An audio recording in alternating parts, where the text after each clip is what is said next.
I trust you still have that thought. Let's continue the discussion. So I went to Adamawa. At the time, I couldn't even tell my mother I was going, because this was at the point where you had communities that were being, that were, you still had you had communities that were being captured right at that particular moment. So I went there. I went to Yola. I was very scared, but I went regardless. So on getting to the camps, I mean, it's I don't know how to describe what I saw, but I'm telling you that I'm not sure I could stay clear-eyed for more than 5 minutes, because at every point in time something just makes you cry. If it's not someone that just puts to bed and doesn't have, she just put to bed, literally had to go through labor on her own, and then she's just there, no medical attention, nothing. It is a couple of kids crying, saying that they do not know where their parents are. There was even this particular boy, he had this injury on his leg, and then he said he had been running away from Boko Haram. He was about 7. Had been running away from Boko Haram when he had the injury. And there's so many of those stories. And it was just, you had people sleeping on the floor. They had tents, but these tents were in conditions where you did not expect human beings to live. Okay, now you have raised some very important issues here. First, I want to tell you that we are having different kinds of camps. We have the open camps for people that are staying with their relations, people that maybe because of choice or because they have their relations that have offered them some kind of support, accommodation where they are staying. We call that one open camp. Then we have official camp. The official camp is a settlement, a location where government presence can be found, can be found 247. Then we have the unofficial camp. The unofficial camps is a situation where some people on their own have chosen to stay.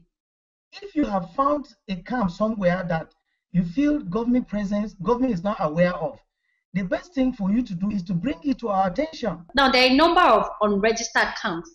What this means is that in every community, you just have a group of people that will just go to a certain place and make accommodation for themselves. Now, there was one of such camps I went to when I was in Adamawa. This was literally people living in the bush.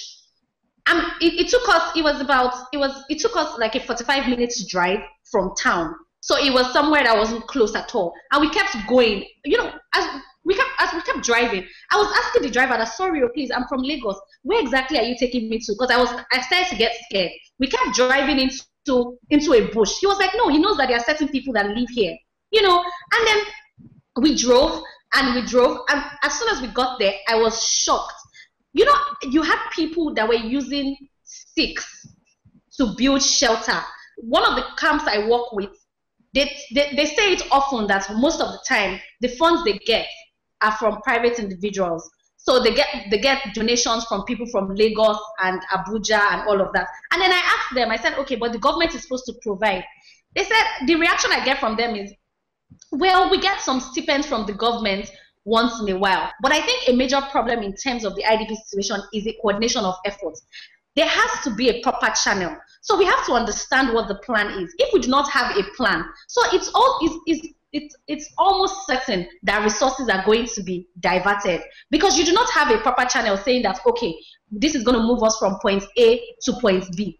When you do not have that route, that clearly defined route on how to go about distribution of resources, then of course different resources are going to be diverted on the wayside. It is just a normal thing. When I mentioned earlier that the camps in Adamawa State, that NEMA is more or less in control of the camps, the facilities where the IDPs are staying do not belong to NEMA. NEMA didn't build the camps.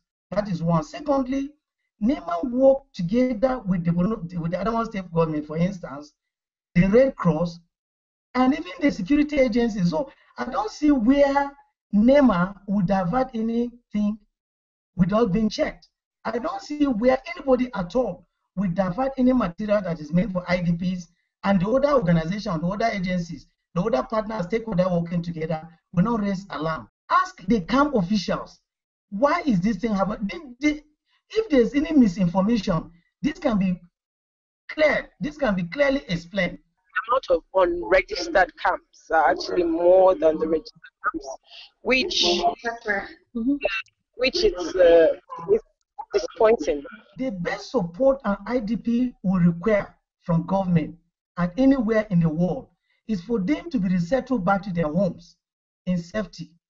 So there's no amount of support that you give to IDPs that can be enough.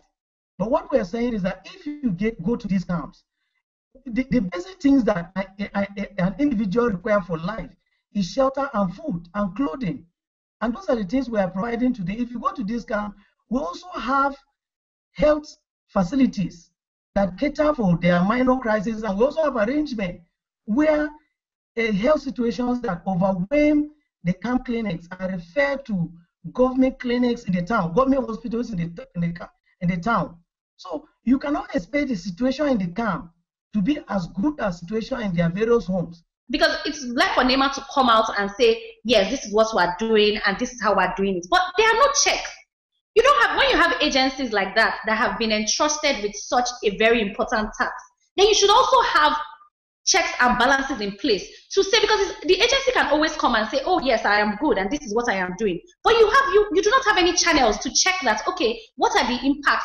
You have to have, you have to have methods to measure impact and effectiveness. I do not know if any other person has contrary opinions to this, but I am still not satisfied with the way NEMA has handled the IDP situation.